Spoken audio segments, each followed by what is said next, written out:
नमस्कार विद्यार्थी मित्रांनो, लेट्स कॉन्कर मॅथ्स या यूट्यूब चॅनलवरती तुमचे मनापासून स्वागत. आज आपण इयत्ता 6वी विषय गणित पहिलं प्रकरण भूमितीतील मूलभूत संबोध हे अभ्यासणार आहोत. त्यात बिंदू. आता बिंदू म्हणजे काय की बिंदू म्हणजे सूक्ष्म टिंब. म्हणजे पेनने आपण जो इथं बारीक असा टिपका ठेवतो त्याला म्हणतात बिंदू, किंवा पेन्सिलने तुम्ही टिपका ठेवला तर तो बिंदू आहे. म्हणजे बिंदू हा अतिशय सूक्ष्म असा टिंब असतो, हे लक्षात घ्या. बिंदूला नाव देण्यासाठी इंग्रजी पहिल्या लिपीतील अक्षरांचा वापर केला जातो. इंग्रजी पहिल्या लिपीतील अक्षरांचा वापर करून बिंदूला नाव दिलं जातं, कारण बिंदू ओळखण्यासाठी त्याला नाव देणं गरजेचं आहे.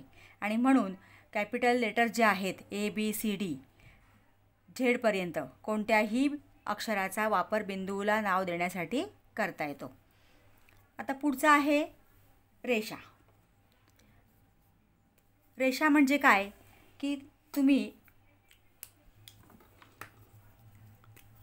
एक बिंदू काढला, त्याला जोडून दुसरा बिंदू, याप्रमाणे जर तुम्ही बिंदूला बिंदू जोडून तर इथं ही आपल्याला रेषा काढता येते. म्हणजे रेषा म्हणजे काय की अनेक बिंदूंचा समूह आहे. असंख्य बिंदूंचा समूह म्हणजे रेषा. आता ही रेषा जी आहे ही याप्रमाणे आपण काढतो आणि रेषा ही दोन्ही बाजूला वाढत जाते.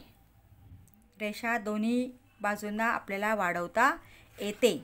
ती दोन्ही बाजूंना वाढत असते आणि म्हणून ती रेषा दोन्ही बाजूंना अमर्याद आहे हे दाखवण्यासाठी त्याला बाणाची टोकं दाखवली जातात. आता रेषेला नाव देताना AB म्हणजे या रेषेचं नाव झालं रेषा AB.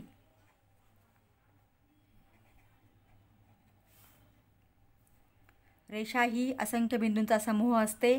रेषा ही दोन्ही बाजूला वाढत जाते आणि ती दोन्ही बाजूला वाढते आहे हे दाखवण्यासाठी रेषेला बाणाची टोकं केलेली असतात.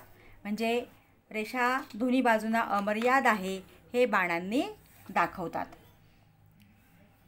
आणि रेषेला नाव देताना दोन बिंदू या ठिकाणी घेतात आणि रेषा AB, किंवा आपण दुसरी रेषा काढली, समजा ही रेषा PQ, रेषा PQ याप्रमाणे नाव दिलं जातं. रेषा PQ, रेषा AB, रेषा CD. आणि आपण नेहमी रेषा काढताना साहित्याचा वापर करूनच रेषा काढायची आहे. म्हणजे स्केल किंवा पट्टी ह्याचा वापर करूनच रेषा काढायची. रेषेला दोन्ही बाजूला बाणाची टोकं द्यायची आहेत. समजा आता इथं नाव दिलं मी CD, तर ही आहे रेषा CD. आता पुढचा आहे रेषाखंड.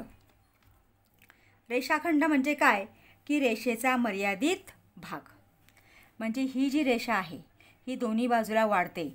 यातला आपण एक भाग घेतला, म्हणजे उदाहरणार्थ समजा एक दोरी आहे, एक खूप मोठी दोरी आहे आणि त्या दोरीचा आपण एक तुकडा कापला. तो तुकडा म्हणजे काय झाला, त्या दोरीचा भाग झाला. म्हणजे तो दोरीचा जो तुकडा आहे तो तुकडा म्हणजे रेषाखंड. याप्रमाणे असं आपण लक्षात घेऊ शकतो की रेषाखंड हा रेषेचा एक मर्यादित भाग असतो किंवा रेषेचा एक तुकडा असतो असं म्हटलं तरी चालेल.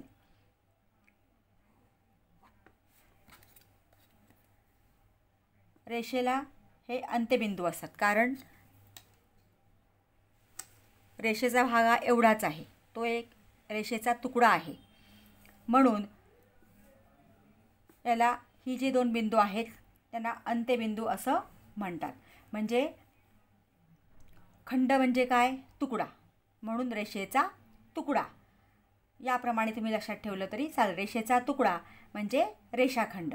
आणि रेषाखंडाला मर्यादा असते आणि हे मर्यादा दाखवणारे जे दोन बिंदू असतात की म्हणजे इथं या दोन बिंदूंमध्ये हा रेषाखंड संपतोय, ही मर्यादा दाखवणारे हे दोन बिंदू म्हणजे त्या रेषाखंडाचे अंत्यबिंदू असतात, त्यांना अंत्यबिंदू असे म्हणतात. मग समजा याला आपण नाव दिलं एक्स वाय, या दोन बिंदूंना आपण एक्स आणि वाय नाव दिलं तर या रेषाखंडाचं नाव आहे रेख एक्स वाय. रेषाखंडाचं नाव देताना रेख शब्द वापरायचा आहे, रेख एक्स वाय, किंवा तुम्ही रेख वाय एक्स असं सुद्धा लिहू शकता, रेख वाय एक्स. समजलं मग रेषाखंड म्हणजे काय. आता पुढचं आहे किरण. आता किरण म्हणजे नेमकं काय की एखाद्या बल्बपासून किरण निघतात किंवा सूर्यकिरण आपण म्हणतो, म्हणजे सूर्यापासून निघणारे किरण हे सर्व दिशांना पुढे पुढे पुढे पुढे पसरत जातात. किंवा बॅटरी असेल, बॅटरीपासून निघणारे किरण हे पुढं जात असतात. तर एका ठिकाणाहून निघून एकाच दिशेने पुढे पुढे ते किरण जात राहतात. तर ज्या ठिकाणाहून ते निघतात त्या ठिकाणाला म्हणतात आरंभ बिंदू.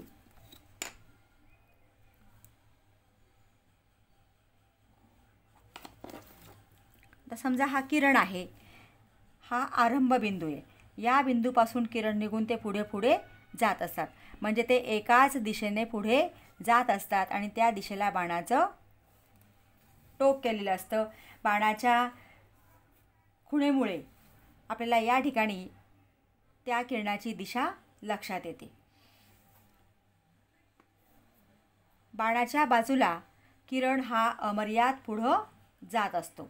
आता समजा या बिंदूला नाव दिलं आपण ओ, हा किरणाचा आरंभ बिंदू आहे आणि हा पी. तर किरणाचं नाव देताना आरंभ बिंदूपासूनच सुरुवात करायचं आहे, किरण ओ पी याप्रमाणे, कारण या दिशेतच किरण आहे म्हणून नाव देताना किरण ओ पी आरंभ बिंदूपासून सुरुवात करूनच किरणाला नाव द्यायचं आहे. समजा आपण दुसरा किरण काढला,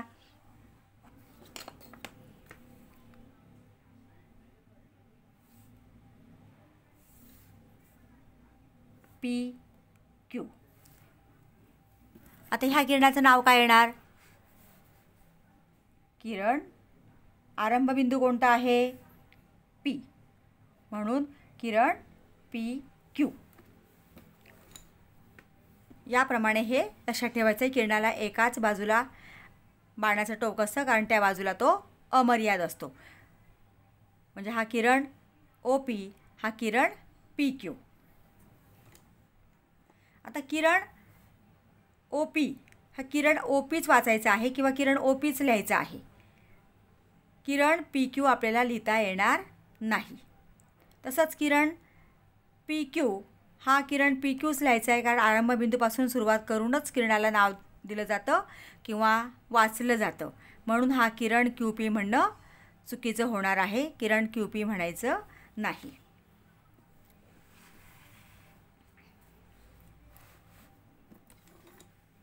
आता पुढचा आहे, समजा हा एक बिंदू इथे घेतला तर या बिंदूतून जाणाऱ्या रेषा आपल्याला काढायच्या आहेत.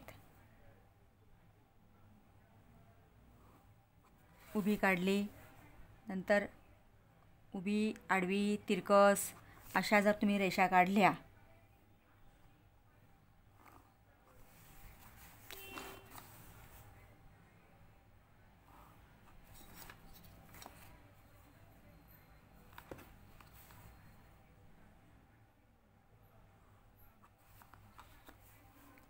असंख्य याला अशा जर रेषा काढल्या अगदी जवळ जवळ जवळ आपण पुन्हा इथं याप्रमाणे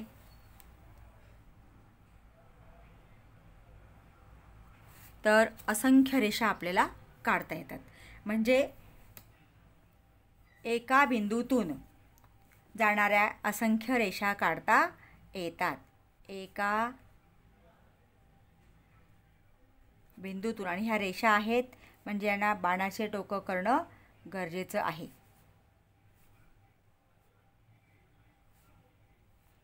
एका बिंदूतून जाणाऱ्या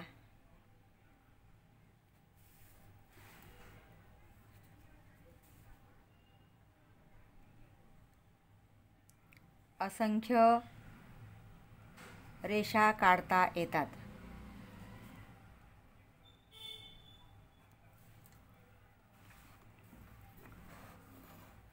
आता पुढचं आहे एकसंपाती रेषा.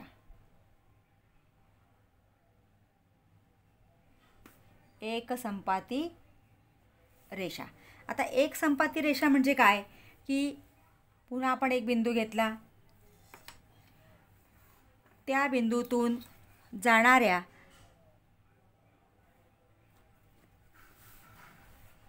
दोन पेक्षा अधिक रेषा त्या बिंदूतून जात असतील.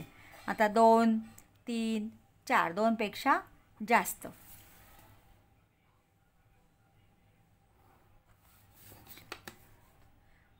तर त्या रेषांना एकसंपाती रेषा असे म्हणतात. म्हणजे जेव्हा 2 पेक्षा अधिक रेषा एकाच बिंदूत छेदतात किंवा एकाच बिंदूतून जातात तेव्हा त्या रेषांना एकसंपाती रेषा म्हणतात. आता याची व्याख्या आपल्याला अशी लिहिता येईल की जेव्हा 2 पेक्षा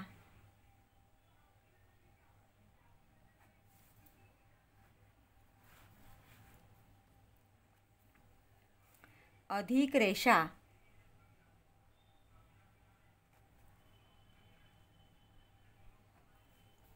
एकाच बिंदूत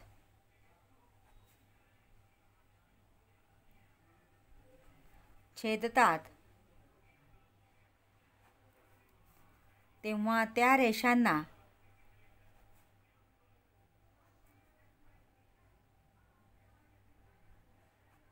एकसंपाती रेषा म्हणतात.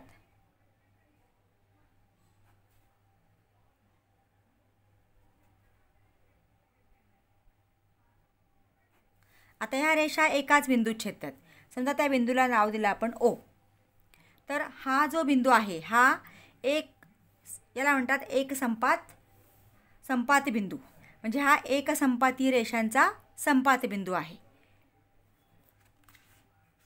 एकसंपाती रेषा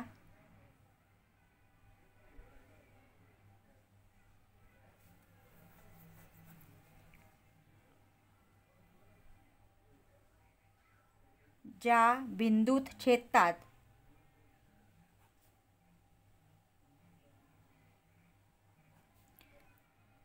त्या छेदनबिंदूला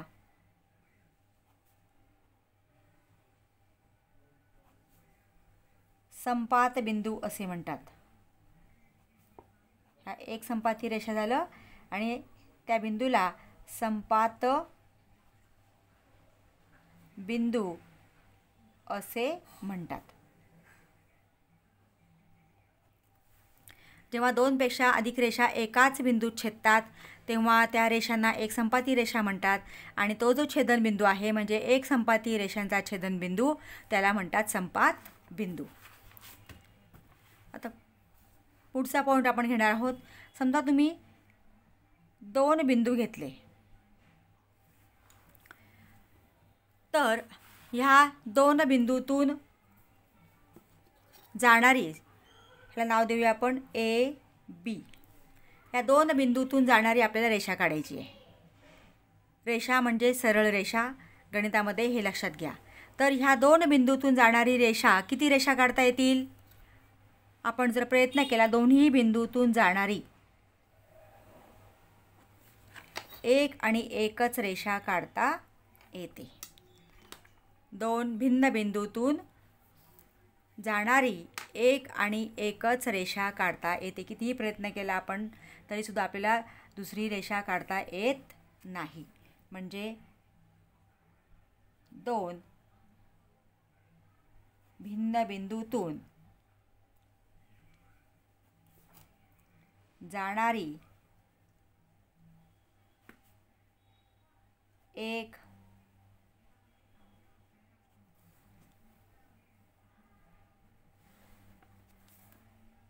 एक आणि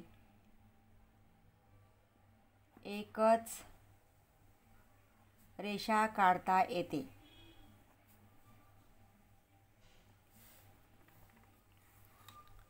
आता जर आपण पुढचा भाग, आता इथं आपण असे बिंदू घेतले,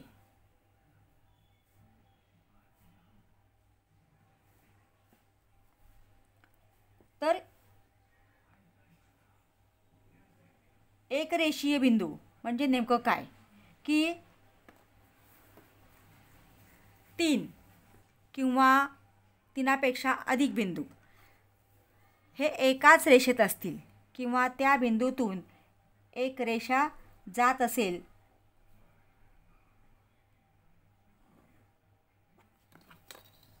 तर समजा आता हा ए, हा बी आणि हा सी, या तीनही बिंदूतून एक रेषा जाते म्हणजे या रेषांना म्हणतात एक रेषीय बिंदू. जे 3 किंवा अधिक बिंदू एका सरळ रेषेत असतात त्या बिंदूंना म्हणतात एक रेषीय बिंदू. आणि जे बिंदू एका सरळ रेषेत नसतात, आता इथे एक बिंदू आहे, हा एक बिंदू आहे, या 3 बिंदूंमधून जाणारी एक सरळ रेषा आपल्याला कोणतीही काढता येणार नाही. म्हणजे समजा इथं आपण हा ABC घेतला, याला D आणि याला E नाव देऊया म्हणजे लक्षात येईल. तर 3 बिंदूंमधून जाणारी एक सरळ रेषा आपल्याला काढता येत नाही. म्हणजे हे जे बिंदू आहेत त्यांना म्हणतात नैक रेषीय बिंदू. व्याख्या लक्षात ठेवा. जे 3 किंवा अधिक बिंदू एका सरळ रेषेत असतात त्यांना एक रेषीय बिंदू म्हणतात. म्हणजे ABC ही एक रेषीय बिंदू आहेत आणि उरलेले जे आहेत समजा DCE किंवा DBE किंवा DAE हे जे बिंदू आहेत यातनं एक सरळ रेषा जात नाही म्हणून यांना नैक रेषीय बिंदू म्हणतात. नैक रेषीय बिंदू. आणि हे जे बिंदू आहेत हे एक रेषीय बिंदू आहेत.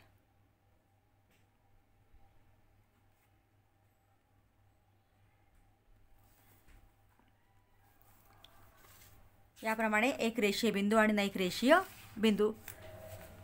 नंतर पुढचा आहे प्रतल.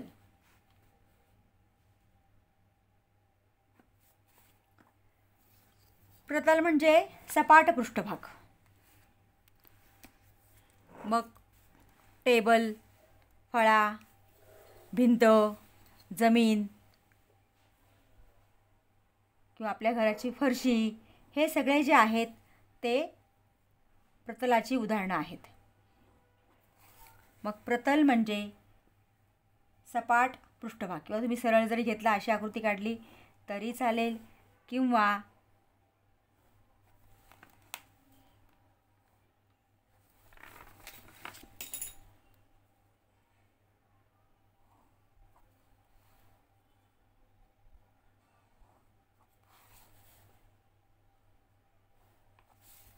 हे प्रतल आहे. प्रतल म्हणजे कोणताही सपाट पृष्ठभाग. गणिती भाषेमध्ये सपाट पृष्ठभागाला प्रतल असे म्हणतात. आणि प्रतलाला नाव हे आपण H प्रतल या ठिकाणी दाखवलेलं आहे. प्रतलसुद्धा चारही बाजूंना अमर्याद असतं परंतु ते दाखवलं जात नाही. आपण काय बाणाचे खुणा करून दाखवत नाही, परंतु लक्षात ठेवा की प्रतल हे चारही बाजूंना अमर्याद असतं परंतु अनेकदा सोयीसाठी हे बाण काढले जात नाहीत. नंतर पुढचं आहे समांतर रेषा.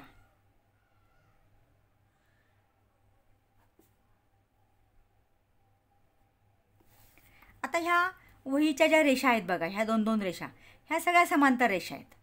म्हणजे या 2 रेषांमध्ये तुम्ही कुठंही अंतर मोजलं तरी ते सारखंच असतं. अशा रेषांना म्हणतात समांतर रेषा. म्हणजे एकाच प्रतलात असलेल्या, आता आपण इथं रेषा काढून घेऊ म्हणजे लक्षात येईल तुमच्या.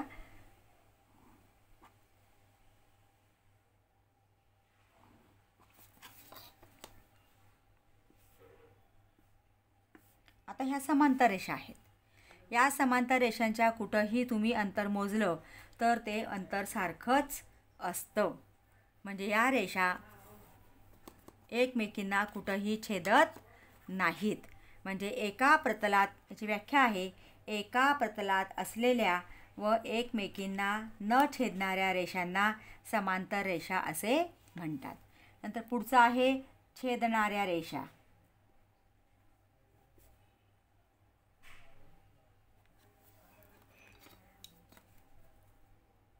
ज्या दोन रेषा एकमेकींना छेदतात.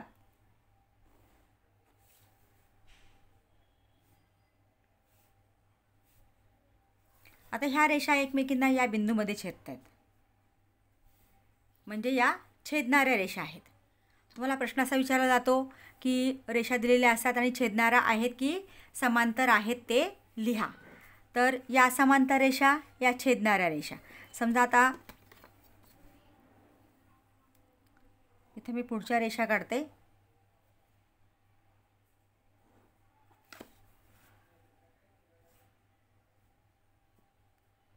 आता ह्या ज्या रेषा आहेत या समांतर रेषा आहेत की छेदणाऱ्या रेषा आहेत? या छेदणाऱ्या रेषा आहेत. कारण बघा इथं अंतर हे जास्त आहे, हे अंतर कमी कमी होत गेले आणि या रेषा तुम्ही अशा पुढं वाढवल्या तर त्या एकमेकींना पुढं कुठं ना कुठंतरी त्या छेदणार आहेत. म्हणजे या रेषांना छेदणाऱ्या रेषा म्हणायचे. छेदणाऱ्या रेषा.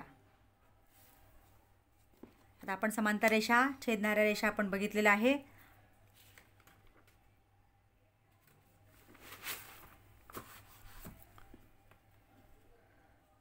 समांतर रेषा म्हणजे एकाच प्रतलात असणाऱ्या परंतु एकमेकींना न छेदणाऱ्या रेषांना समांतर रेषा म्हणतात. या दोन समांतर रेषांमधलं अंतर हे प्रत्येक ठिकाणी सारखं असतं. छेदणाऱ्या रेषा एकाच बिंदूमध्ये दोन रेषा छेदतात. आता ह्या रेषा आपण इथे घेतल्या तर ह्या कितीही पुढं कुठंतरी म्हणजे ह्या जर वाढवल्या तर त्या एकमेकांना पुढं छेदणार आहेत.